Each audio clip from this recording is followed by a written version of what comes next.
Good morning, class 8. English lesson 3.1. My dog Marcus. तो कल हमने पढ़ा था कि जो जानवर हैं वो भी हमारी तरह बहुत सेंसिटिव होते हैं एंड लेज़ी भी होते हैं, कि कभी कभी जो है उनको हर वक्त जो अपना मालिक है उसकी बात सुनने की आदत बुरी लगती है, कि हर वक्त जैसे वो कहें वैसे ही चले. तो some time they pretend to be lazy और deaf like this dog. Now we will continue this lesson from page 71, second paragraph. Marcus, like a perfect actor, gazed at me pathetically. Pathetically mean बहुत ही ऐसी रोनी सूरत बना के मेरी तरफ देखने लगा. एक परफेक्ट एक्टर की तरह मेरी तरफ उसने आंखें उठा के घूरा, जैसे गेज होता है घूरना, जैसे ऐसे देखा. It looked as though he was dying to hear what I was saying. कि वो सुनने की कोशिश तो कर रहा है लेकिन उसको सुनाई नहीं देता, ऐसा उसने शो किया. After a good deal of shouting, we left him where he was. चिल्लाने के बाद भी हमने उसको छोड़ दिया जहाँ पर वो बैठा था. He rested his big head on his front paws and again went to sleep. वो भी अपना सिर जो है अगले पंजों पर रखकर बैठ गया और सो गया. We remained constantly worried about him. अब हम चिंतित हो गए थे. It took us a few days to notice that Marcus was only partly deaf. हमें थोड़े दिन लगे उसको समझने में कि जो मार्कस है वो पूरा डेफ नहीं है, थोड़ा कुछ तो सुनता है, उसको थोड़ा सा सुनता है. He could hear anything connected with food. खाने से कोई बात करो, खाने को लेकर कोई बात करो तो वो उसको समझ में आती है. One Sunday I was carving a joint when a tiny scrap of meat slipped from the fork and dropped on the carpet. Carving means cutting. कटा हुआ एक टुकड़ा जो था वो मांस का फोक में से कांटे में से कारपेट पर गिर गया. Although Marcus was asleep in the kitchen, some distance away, he hurtled into the dining room and gulped it down. चाहे वो सो रहा था,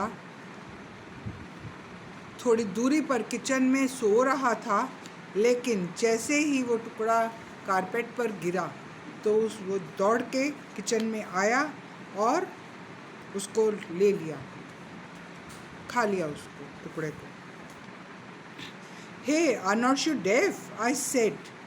अब तुम डेफ नहीं हो, मैंने कहा. Marcus jaw and tail both dropped. He seemed to remember he was def.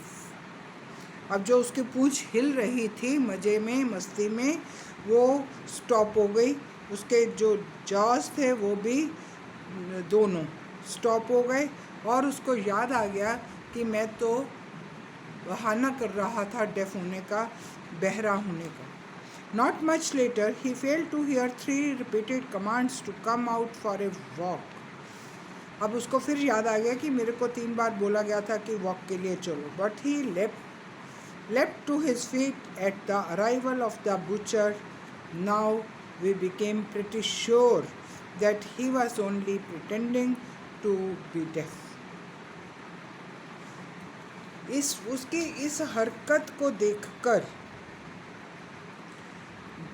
जो बुचर था उसके आने पर उसके पैर जो थे और भी वो छलांगे मारने लगे, तेज तेज चलने लगे. अब हमें समझ में आ गया कि वो केवल एक बहाना ही कर रहा था और कुछ नहीं था. In the end, my wife and I decided that Marcus had to be cured of his deafness. अब हमने डिसाइड कर लिया उसकी डेफनेस जो वो प्रिटेंड कर रहा है, बहाना कर रहा है, उसको कैसे हम ठीक कर पाएँ। Marcus had gone deaf. We decided we would go silent. अब वो डेफ होने का प्रिटेंड कर रहा है तो हमने भी डिसाइड किया कि अब हम ज़्यादा नहीं बोलेंगे, साइलेंट रहेंगे, आवाज़ ही नहीं करेंगे। When Marcus was around, जब वो हमारे आसपास था, we would go through the action of speaking. जब हमारे वो आसपास होगा हम भी इशारों में बात करेंगे, मुंह से नहीं बोलेंगे। बट वुड नॉट से वर्ड, मुंह से एक भी शब्द हम नहीं बोलेंगे। ठीक है। At first Marcus looked lazily puzzled, but soon he became really worried. जब हम भी साइलेंट रहना शुरू हो गए, शब्द नहीं बोला, इशारों से बात करने लगे, मार्कस जो था वो कंफ्यूज हो गया। उसको समझ में नहीं आया कि अब क्या किया जाए, वो भी चिंतित हो गया। Had he gone really deaf, क्या वो सच में ही डेफ हो गया? The horrible part was we might be talking about food, the thought of what he might be missing was real torture to him. अब वो इंतज़ार में रहता था कि कोई खाने की बात करेगा तो मैं उठ के चला जाऊंगा। But it was, they felt, उनको महसूस हुआ कि अगर हम कुछ भी नहीं बोल रहे हैं, इशारों से बात कर रहे हैं, तो ये भी उसके लिए एक टॉर्चर है। ठीक है। So we will continue tomorrow with the same chapter, learn word meaning and read the chapter again. Thank you class, thank you.